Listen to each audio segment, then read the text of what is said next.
BA प्रथम वर्ष द्वितीय सत्र हिंदी ऐच्छिक प्रश्न पत्र क्रमांक 3 अर्थात हिंदी गद्य साहित्य में आपका फिर से स्वागत है। एक कहानी को हमने कल आरंभ किया था जिसका नाम था परमात्मा का कुत्ता। यह कहानी मोहन राकेश अर्थात मदन मोहन गुगलानी जी ने लिखी हुई है और इस कहानी में हमने ये देखा था कि किस प्रकार से कार्यालयीन व्यवस्था है जिसको हम नौकरशाही कहते हैं और ये नौकरशाही कितनी असंवेदनशील है, यानी संवेदनहीन है कि बहुत से लोग अपना काम करने के लिए आए हुए हैं और उनका काम करने के बजाय ये लोग चाय पीने में, एक दूसरे को शायरी सुनाने में,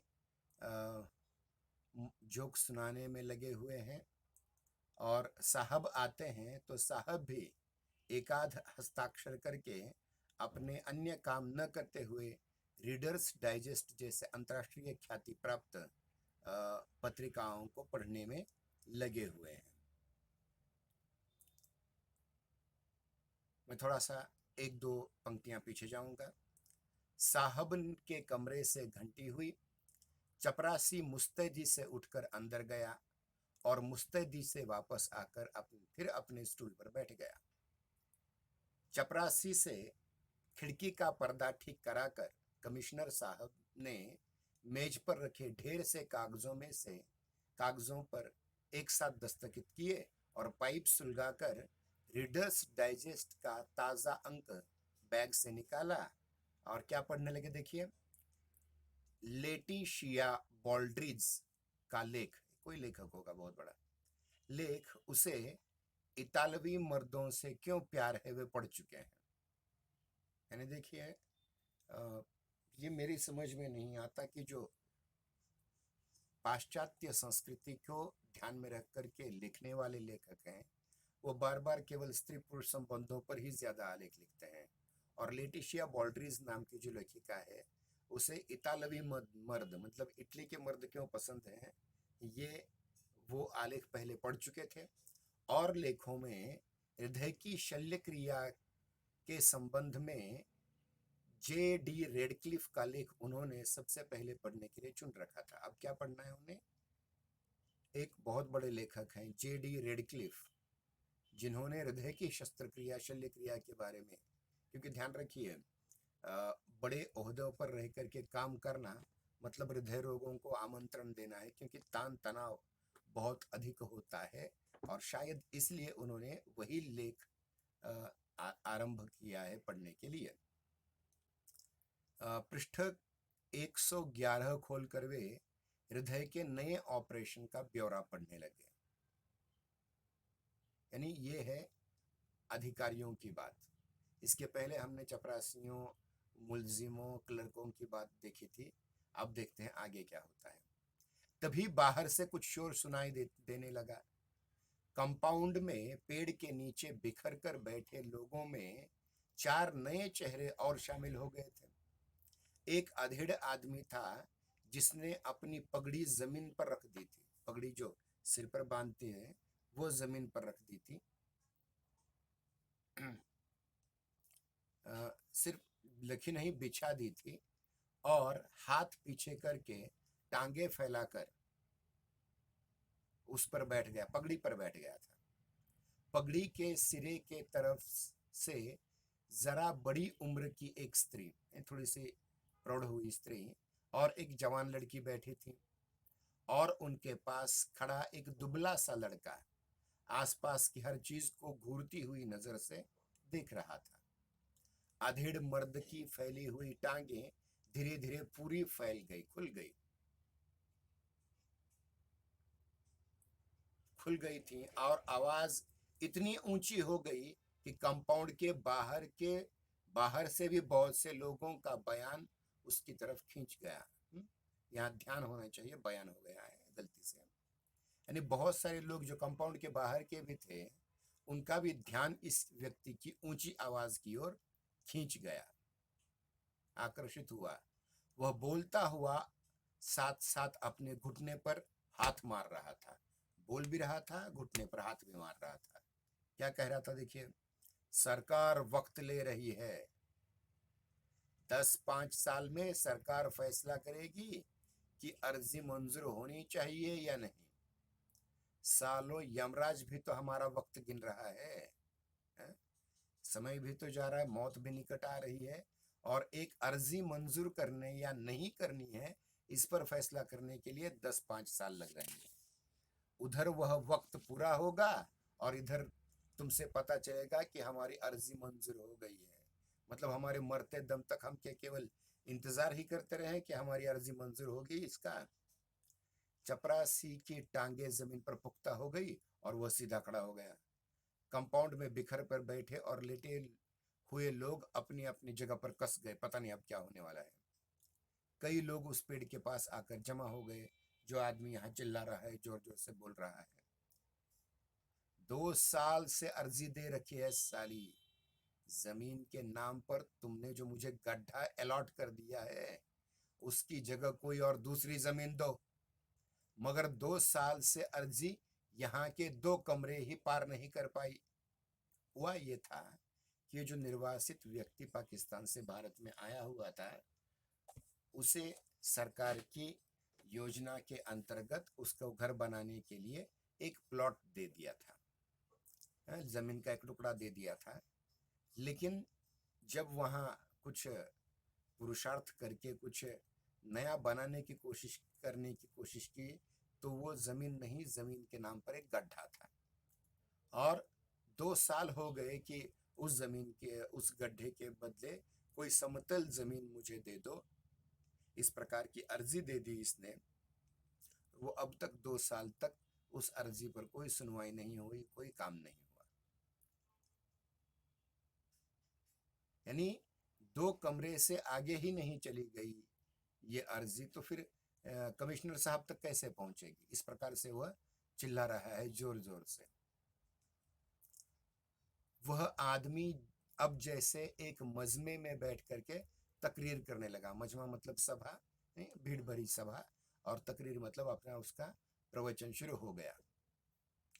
इस कमरे से उस कमरे में अर्जी जाने में कितना वक्त लगता है, इस मेज से उस मेज तक जाने में कितना वक्त लगता है। सरकार वक्त ले रही है। लो, मैं भी आ गया हूं आज यहीं पर अपना सारा घर बार लेकर के, पूरे घर के सारे लोगों को लेकर के आ गया है। ले लो, जितना वक्त तुम्हें लेना है ले लो। 7 साल की भुखमरी के बाद सालों ने जमीन दी है मुझे। ध्यान रखिए, इन निर्वासितों ने पहले 7 साल संघर्ष किया, फांके काटे, भुखमरी की, किसी प्रकार जीवित रहे, और फिर उनके रहने के लिए, मकान बनाने के लिए सरकार ने एक जमीन दी, और वो जमीन भी थी गड्ढा, 100 मरले का गड्ढा। मरला मतलब जिस प्रकार हमारे यहाँ, मुझे पता नहीं हिंदी में मराठी में क्या कहते हैं उसे, गुंठा, गुंठा शब्द है शायद। तो 100 गुंठों का एक गड्ढा दे दिया। उसमें क्या मैं बाप दादों की अस्थियां गाड़ूंगा? अर्जी दी थी कि मुझे 100 मरले की जगह 50 मरले दे, आधी जमीन दे गड्ढे की जगह, लेकिन जमीन तो दो, गड्ढा क्या। मगर अर्जी 2 साल से वक्त ले रही है। मैं भूखा मर रहा हूं और अर्जी वक्त ले रही है। चपरासी अपने हथियार लिए हुए आगे आया, माथे पर त्योरियां और आंखों में क्रोध। आसपास की भीड़ को हटाता हुआ वह उसके पास गया, बोला, ए मिस्टर, चल यहां से बाहर। उसने हथियारों की पूरी चोट के साथ कहा, चल उठ। तो उत्तर देता है वो व्यक्ति, मिस्टर, आज यहां से नहीं उठ सकता। वह आदमी अपनी टांगे और थोड़ी चौड़ी करके हुए बोला, मिस्टर, आज यहाँ का बादशाह है। मिस्टर आज यहाँ का बादशाह है। पहले मिस्टर देश के बेताज बादशाहों की जय बुलाता था। जो देश के बेताज बादशाह थे, बड़े बड़े नेता थे, उनकी जय बुलाता था। लेकिन आज अब वह किसी की जय नहीं बुलाता। अब वह खुद यहाँ का बादशाह है, बेताज बादशाह।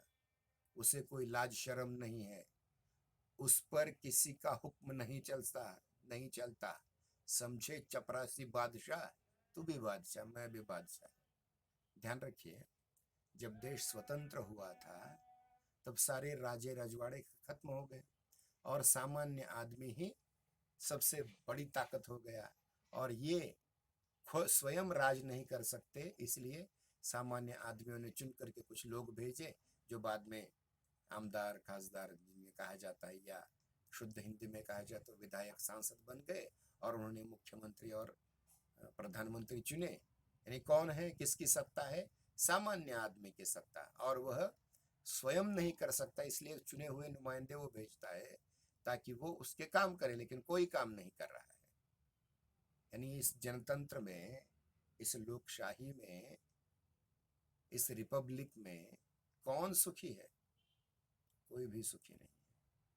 और जिन नेताओं को हम जिन चुन चुन कर भेजते हैं हर 5 वर्ष के बाद, वो आगे जाकर करते क्या है आपको भी पता है, मुझे भी पता है। लेकिन ठीक है, उनकी बात छोड़ दो, लेकिन जिन लोगों के पेट इन नौकरियों पे चल रहे हैं कि वो सामान्य लोगों की व्यवस्था करे, उस कार्यालय में उस व्यक्ति की कोई दरखास्त आ जाए, कोई अर्जी आ जाए, कोई एप्लीकेशन आ जाए तो उस पर काम करे, तो वो नौकर क्या कर रहे हैं?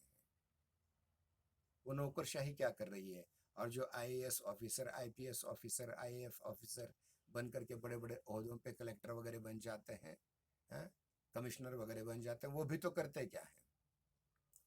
ये बहुत बड़ी नाकामी है हमारी लोकतंत्र की कि यहाँ इतना सब कुछ सामान्य आदमी के लिए हो रहा है और सामान्य आदमी ही नदारद है। कहीं भी इस आदमी की कोई सुनता नहीं है, इसलिए इस आदमी को एक नया रुख अख्तियार करना पड़ता है, एक नई शैली में समझाना पड़ता है, और वो समझा रहा है। क्या समझा रहा है? देखिए, मैं बादशाह हूँ, जनसामान्य मैं हूँ, और तू भी चपरासी, तू भी बादशाह है, समझ ले, और मैं यहाँ से नहीं हटूंगा। चपरासी कहता, अभी तुझे पता चल जाएगा तुझ पर किसका हुक्म चलता है या नहीं। चपरासी बादशाह और गर्म हुआ और बोला, अभी पुलिस के सुपुर्द कर दिया जाएगा तो तेरी सारी बादशाही निकल जाएगी। हर बार अगर कोई अच्छा काम करने जाओ, कोई ऐसा काम करने जाओ जो सरकारी महकमे में अपना जल्दी से काम कराए, तो उसे पुलिस का डर दिखाया जाता है कि पुलिस भी सरकार है, पुलिस भी बादशाह है।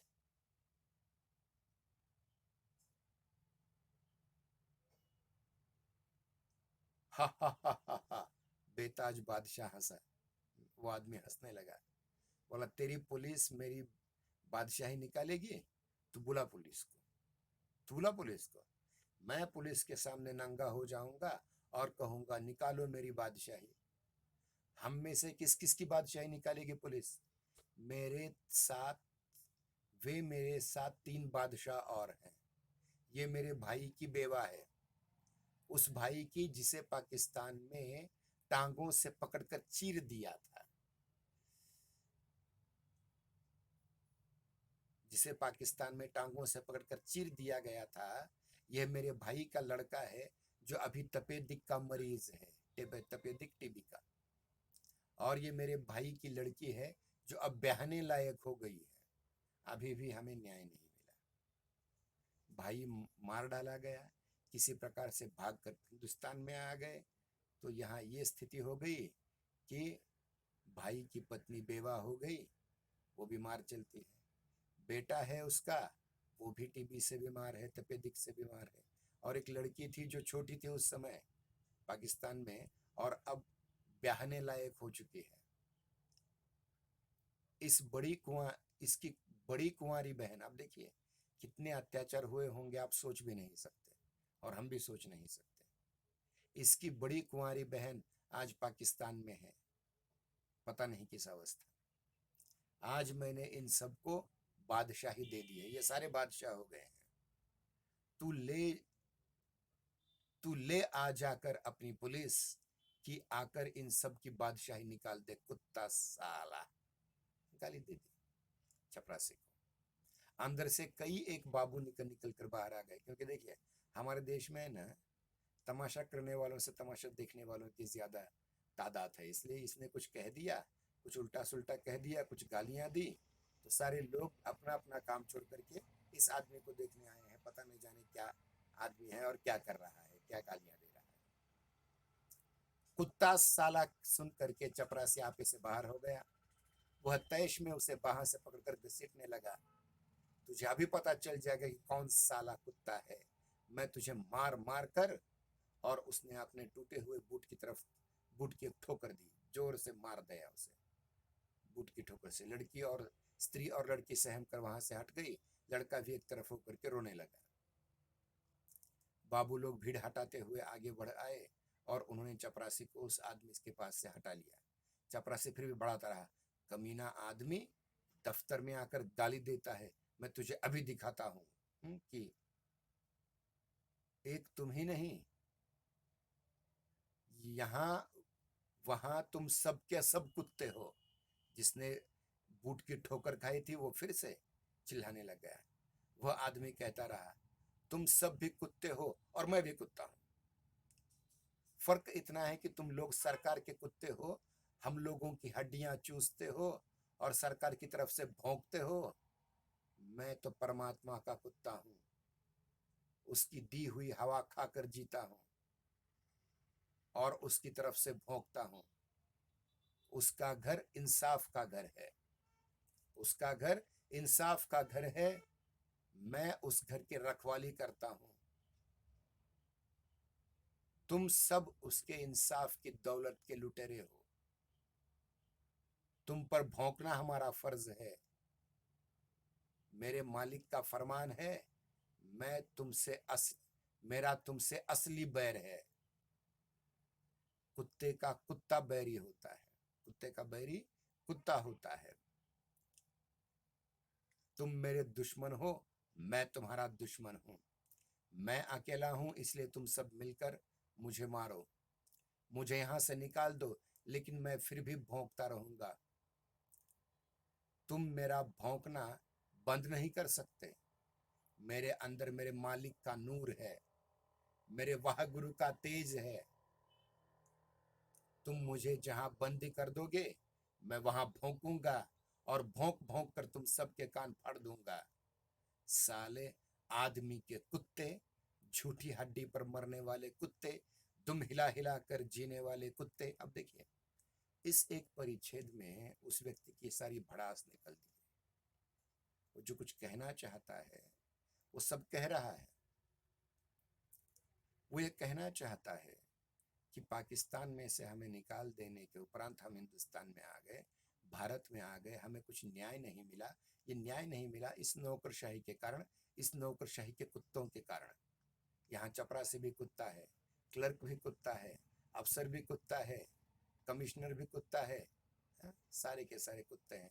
और इतना ही वो आगे चलकर कहता है कि कुत्ता तो मैं भी हूँ, लेकिन मैं परमात्मा का कुत्ता हूँ। इस कहानी का जो शीर्षक है, टाइटल है, उसकी ओर ध्यान दें आप। अब आपको पता चल गया होगा कि परमात्मा का कुत्ता क्या होता है। और ध्यान रखिए, ईश्वर ने, चाहे उसको राम कहो, चाहे रहीम कहो, चाहे अल्लाह कहो, चाहे ईश्वर कहो, चाहे गॉड कहो, चाहे वाह गुरु कहो, वो सबका जो गुरु है, उसने सबको समान रूप से पैदा किया है, सबको समान रूप से हवा पानी जमीन दी है। लेकिन ये व्यवस्था इंसान को इंसान रहने नहीं देती, कुत्ता बना देती है। इस बात की व्याख्या मैं ज्यादा नहीं करूंगा, लेकिन इतनी सच्चाई है कि एक कुत्ता, अब समझिए हमारे मोहल्ले का कुत्ता और कोई दूसरे मोहल्ले का कुत्ता हमारे मोहल्ले में आ गया, तो हमारे मोहल्ले के कुत्ते उसे भौंक भौंक करके यहाँ से बाहर निकाल देंगे। वैसे कुत्ते कुत्ते में बैर होता है, कुत्ते कुत्ते में बैर होता है।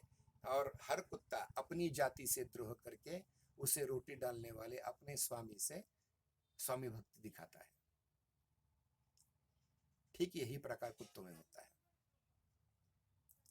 इस बात को लेखक ने कितनी बढ़िया ढंग से बताया, देखिए। और इतना ही नहीं, वो आगे कह रहा है कि मैं परमात्मा का कुत्ता हूं और मैं उसकी ओर से हवा, उसकी दी हुई हवा खाता हूं और उसकी ओर से भौंकता हूं और इंसान के बनाए कुत्ते के साथ कुत्ते को भौंकता हूं। और आगे कहता है कि मेरे अंदर मेरे मालिक का नूर है, मेरे ईश्वर का, मेरे अल्लाह का प्रकाश है, नूर है। और आगे जाकर कहता है कि मेरे वाह गुरु का तेज है। अब देखिए, यहाँ परमात्मा शब्द आपको हिंदू धर्म में सूचित करेगा मालिक का नूर आपको मुस्लिम धर्म की सूचना देगा और वाहेगुरु शब्द आपको सिख धर्म की सूचना देगा। इसका तात्पर्य यह है कि भारत पाकिस्तान जब बंटवारा हुआ तब हिंदू मुस्लिमों की लड़ाई तो हुई ही, साथ ही साथ सिखों को भी हिंदू मान करके मुसलमानों ने मरवा दिया। अब इस बात पर अगर आपको अधिक पढ़ना है तो इसमें खुशवंत सिंह नाम के एक बहुत बड़े सिख लेखक हैं, उनके ट्रेन टू पाकिस्तान नाम की पुस्तक पढ़ लीजिए, या फिर बहुत सी पुस्तकों में इस प्रकार का वर्णन किया गया है कि पाकिस्तान से आने वाली ट्रेन में किस प्रकार से हिंदू लोगों के, सिख लोगों के मुर्दे थे, और कहाँ दिल्ली से पाकिस्तान जाने वाली रेल में किस प्रकार से यहाँ के मुसलमानों को मार मार करके उनके शव भेजे जा रहे थे। अब इसमें किसकी गलती थी, किसकी गलती नहीं थी, ये सब उस समय कंफ्यूज हो गए थे, और इसी कंफ्यूजन में नथुराम गोडसे ने गांधी जी को मार दिया। बहुत बड़ा गलत कांड कर दिया, जिसकी वजह से यहाँ का हिंदू समाज 100 वर्ष पीछे चला गया। पता नहीं ऐसा क्यों हो जाता है। सच्चाई चाहे जो हो, लेकिन इतना तो हम कह सकते हैं कि बंटवारे से न हिंदुओं का कल्याण हुआ न मुसलमानों का कल्याण हुआ, बल्कि संपूर्ण भारतवर्ष जो उस समय था उसका अकल्याण हो गया। हम आपस में ही लूट एक दूसरे को लूटते रहे, एक दूसरे को मारते रहे, एक दूसरे की असमत लूटते रहे, और ये जो करने वाला था अंग्रेज, वो हंसता रह गया। जाते जाते उसने ऐसे जख्म दिए इस मुल्क को कि वो अभी तक भर नहीं पाए हैं। पता नहीं आगे भी क्या होने वाला है। और आज सुबह की एक खबर थी, शायद आपने भी सुनी होगी, कि उत्तर प्रदेश में अल कायदा के आतंकवादियों ने हमला किया और इतने लोग मारे गए और उनको पुलिस ने, सरकार ने, उत्तर प्रदेश सरकार ने पकड़ लिया।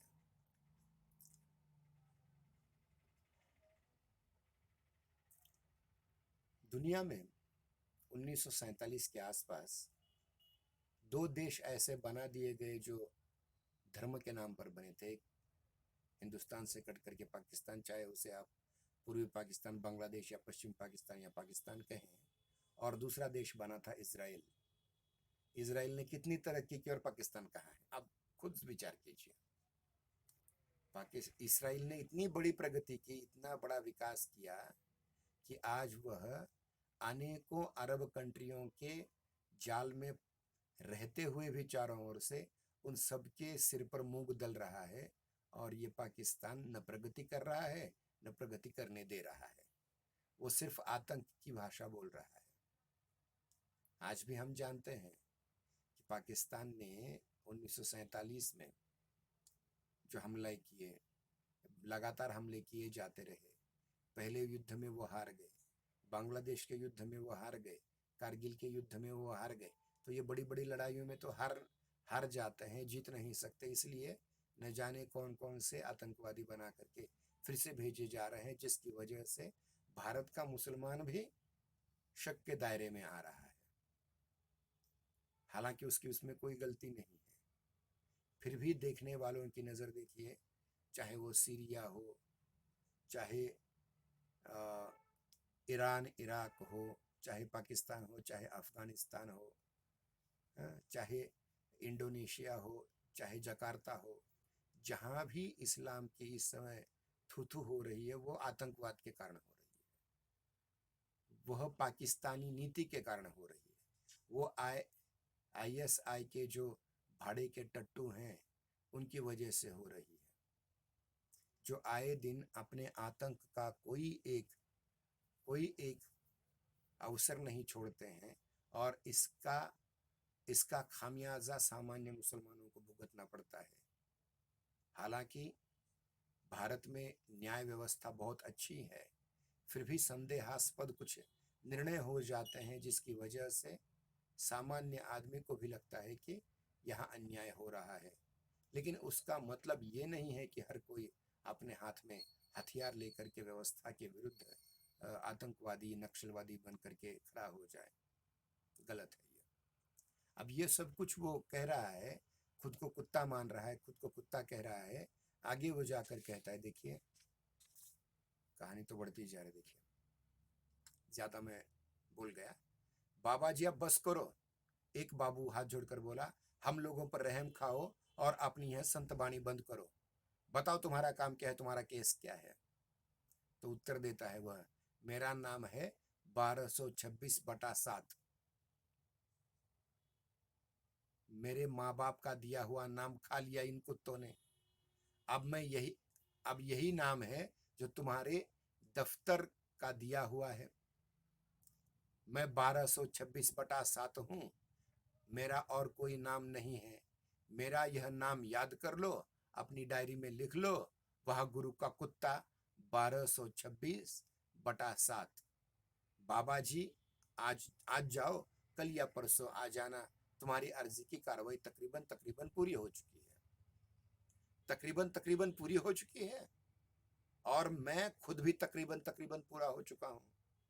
अब देखना यह है कि कार्रवाई पूरी होती है या पहले मैं ही पूरा होता हूं। एक तरफ सरकार का हुनर है और दूसरी तरफ परमात्मा का हुनर है। तुम्हारा तकरीबन तकरीबन अभी दफ्तर में ही रहेगा और मेरा तकरीबन तकरीबन कफन में पहुंच जाएगा। सालों ने सारी पढ़ाई खर्च करके सिर्फ 2 लफ्ज इजाद किए हैं, 2 शब्दों का आविष्कार किया है, शायद और तकरीबन। शायद अपने कागज ऊपर चले गए हैं, तकरीबन तकरीबन कार्यवाही पूरी हो गई है, हो चुकी है। शायद से निकलो और तकरीबन में डाल दो, तकरीबन से निकलो और शायद में गर्क कर दो। तकरीबन 3-4 महीने में तहकीकात होगी, शायद महीने 2 महीने में रिपोर्ट आएगी। मैं आज शायद और तकरीबन दोनों घर पर छोड़ करके आया हूं। मैं यहाँ बैठा हूं और यहीं बैठा रहूंगा। मेरा काम होना है तो आज ही होगा और अभी होगा। तुम्हारे शायद और तकरीबन के ग्राहक ये सब खड़े हैं। ये ठगी इनसे करो, मुझसे नहीं। बाकी के भी बहुत सारे लोग हैं, उनकी ओर संकेत किया। बाबू लोग अपनी सद्भावना के प्रभाव से निराश होकर एक एक करके अंदर लौटने लगे। बैठा है बैठा रहने दो, बकता है बकने दो। साला बदमाशी से काम निकालना चाहता है। Let him bark himself to death. Bark मतलब भौंकना, मरते दम तक भौंकने दो, क्या फर्क पड़ने वाला है। इस व्यवस्था की तो जू की चू रेंगेंगी नहीं। इस प्रकार से बाबू लोगों ने भी इसका काम नहीं होगा ये मान करके फैसला दे दिया। हमारा समय समाप्त हो गया है। कल की तासिका में हम इसे पूरा करने का प्रयास करेंगे। ठीक है, धन्यवाद। जय हिंदी, जय नागरिक।